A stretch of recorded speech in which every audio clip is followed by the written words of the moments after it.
Tom is the interim champion. Are we agreeing to that? And are we moving forward agreeing to that? Because that sell and that belief is hard. It's possible, but it's hard. And it's becoming harder. Is Stipe the number one contender for the unified belt? Which means, does he have a signed bout agreement? Now, we don't need to actually see the agreement if all the people at the table say, yes, he does. Sure, we don't quite have a venue and a date, and we're working on some rehab, but make no mistake, it's going to be those two. Okay, good enough. Good enough, and I can step aside. But it really does matter. Like, Tom got put in an interesting spot, in my opinion. And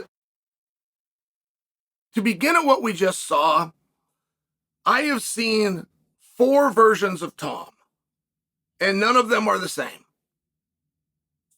That's one thing that you could say about the really scary guys. That's what made what Demetrius Johnson was doing at the time he was doing it impress fellow fighters so much, is we were able to see and identify gains within his system. One of the things that got Izzy to a world title fight, not to mention the biggest paycheck of any middleweight in history, was that when we would watch him fight, we could observe places he was getting better. Just a rare thing to do. Khamzat Chimaev has been put in positions where plan A has failed. He had wrestlers that were so tight within their wrestling game that he couldn't just go topple them, and he's had to go to something we didn't know he had. Islam Makhachev was forced to do that 3 weeks ago against Volkanovski. We did not know that Islam, of all the things we got to worry about or bet on or hedge against, was a knockout artist, particularly from the open, on the feet with head kicks. We didn't know any of those things. When I watched Tom Aspinall, it's a very small pool, guys. Ronda Rousey, big name, did a great job. Maybe the queen of MMA. From fight 1 to finished, same thing. So it was the same girl at the end as was in there at the beginning. Whether that was more than the world could deal with or not, the gains and the opportunity being met with adversity to now have to demonstrate those gains didn't happen. When I tell you I've seen 4 Tom Aspinalls, the one on Saturday is the worst. The 4 Tom Aspinalls that I could clearly identify for you. Well, here's what, and then he goes over to the O2 arena as this guy, but here's his main event, and he's coming off of an injury. As I was to break down all the Toms and all the things that I've seen, Saturday's Tom is the worst version of Tom. There's a couple of reasons for that he spoke about. First off was fear. Tom's about 30 years old. Whether he's cleared that 30 and is closer to 31 or he's 29, right? I'm only as good as my memory, but I know that he's right there. And there's not huge gains being shown by athletes at that age until now. It's not overly uncommon now. Francis Ngannou cannot get better at something at 37 years old. Can we agree? No matter how well built you are, you can't do that. Well, you can't do that because we've never seen any athlete improve. We have seen athletes put distance and separation between themselves. We've even seen them regress and keep on being the best in the world because of that gap. We've seen other athletes, Evander Holyfield comes to mind, where he put a gap between himself and then he just maintained. And it took 8 years for the world to be able to catch him. But we're having a different conversation here. We're having a conversation about these elites, Francis Ngannou, Israel Adesanya, Khamzat Chimaev, and now Tom Aspinall. We're having a different conversation where these athletes are showing gains. Jon Jones, one of the hardest things in the world, one of the people with the hardest job in a Jon Jones fight is the commentators. He used to do moves and techniques that we had never seen before. And I would watch Joe Rogan, the old pro that he is, making up terms on the spot that then got coined. We actually used them as an industry. And say, yeah, Joe, good enough. I don't know what it's called. That's what it's called now. We would just go with it. He was that kind of clever and creative.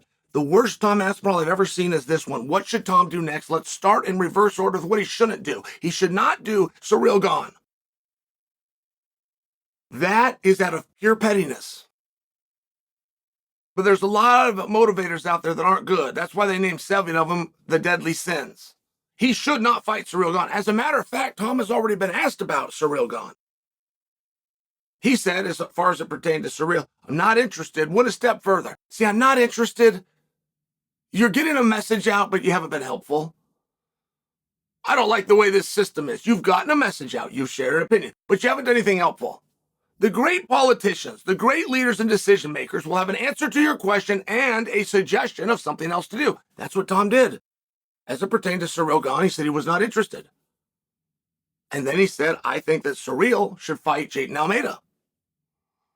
That's very hard to unfry that egg. I, too, believe Surreal should fight Jaden Almeida. I do. And I think it because who's in front of who and who's better, the rankings are very clear, Surreal. But as soon as I do an actual breakdown of that match, the actual X's and O's of somebody is grappling heavy versus somebody that's so hard to take down. Somebody that can throw on their feet while a little sloppy versus somebody that can knock you out with 3 different body parts. It's actually a very interesting match. And all of a sudden, my idea that Surreal is the number 1 contender becomes a little bit harder to say. I still support the ranking because of bodies of work that's done. My only point being Tom has given us an answer, but he's also potentially solved a problem. And the reason that Tom did that, in my opinion, did have a little bit of spite. I don't believe that Ciryl Gane has a bad bone in his body. I've never met him. I never find myself over here speaking about him saying anything good, but I do that because he's very tough. He's very successful. He's financially secure. He's handsome. People like him. Like, he doesn't need me. It's okay if I kick a little sand in his face. That is what I'm saying. And the fact that it's okay because of so many great things Surreal has going, I think are compliments to him. But Surreal did something, and I don't think it was out of spite, but he did it nonetheless, which is he made Tom Aspinall look a fool. Tom Aspinall returns from an injury into a sold-out O2, into a potential 5-round situation. He finds victory, and when he's sharing that victory, how would have you guys liked it if Tom said your name? Honestly, think about that. You got Twitter handles. You said something before that involved Tom. What if Tom saw it? What if Tom saw Jacob from Missouri 079 and he shouted you out into the microphone? Would that feel good or what? Honestly, would it feel good or what? What if Tom was thanking people and he included social media people such as the guy sent over from Chael Sonnen's podcast? Wouldn't that make us feel good? So Tom is in that very moment. All lights are on him and he spreads the butter to Surreal and he lays out a storyline. He plugs Surreal's spot, which is going to be a main event of a card coming up in France. Now, we don't have any company men. We don't have any good players that would actually do that or actually help to serve somebody else. But Tom did it. Surreal never thanked him. Tom then got on an airplane on his own fruition, walks away from his 3 beautiful children and his super pretty wife to follow through on a comment that he had made in the closing moments of a different show. And Surreal wins. And Surreal is to now address Tom in the front row and set up a very big piece of business. Surreal has shown an ability to sell out Paris. Tom has shown an ability to sell out England. The cameras that showed you that ability live in North America. We got a lot of options. We're put in a very rare spot in a sport whose storylines are dying off quickly. Because the athletes within think the punches and kicks sell. So when it was Surreal's moment, and there is big, beautiful Tom, did his hair, put himself there. Hey, honey, I'm sorry. Hey, kids, kiss him goodnight. I promise. Daddy's at work, and I got a plan. And Surreal Gane did not call him out, did not address him in any way. I believe if we're being fair, that's because Surreal's a gentleman. I don't think he had spite in his heart. I don't think he had malice. I think he's a Sandhagen. I don't think he follows the sport. I don't think he follows his own career. I don't think there was malice there. Either way, 6'5" Tom had to walk out of that arena, call his wife back, say, honey, I'm sorry I'm gone. No, I'm so proud of you. Do we have the fight?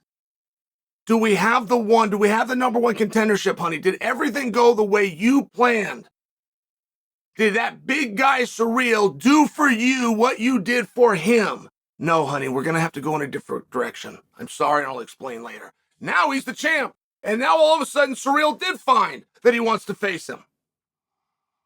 Ciryl had a big problem telling a microphone and getting Aspinall the rub in a sold-out arena. He had a big problem sharing that credit to the point that he did not share it. But all of a sudden, he, in 160 characters or less with both thumbs going as fast as he could to be the first one to the marketplace, wanted to call out Tom Aspinall, who told him, no thank you, why don't you go fight Jailton Almeida? I love it, I love the reasoning behind it. But it doesn't change that we still need an opponent for Tom. And I'm going to ponder that just briefly. I'm actually, you guys want a little inside weeds, I'm waiting on a text message where I might even be able to solve that problem. But for now and until then, while you're thinking about that, write down this. Go to my comment section and you tell me. You got the matchmaker. You're the one. Don't be stupid. You know Jones is hurt. You understand those things. You know Francis is with a different organization. You know Mike Tyson's stoned out of his mind and doesn't even know his name's Mike Tyson. Like, don't come at it and be stupid. Tell me who you think and who you would like for Tom to face.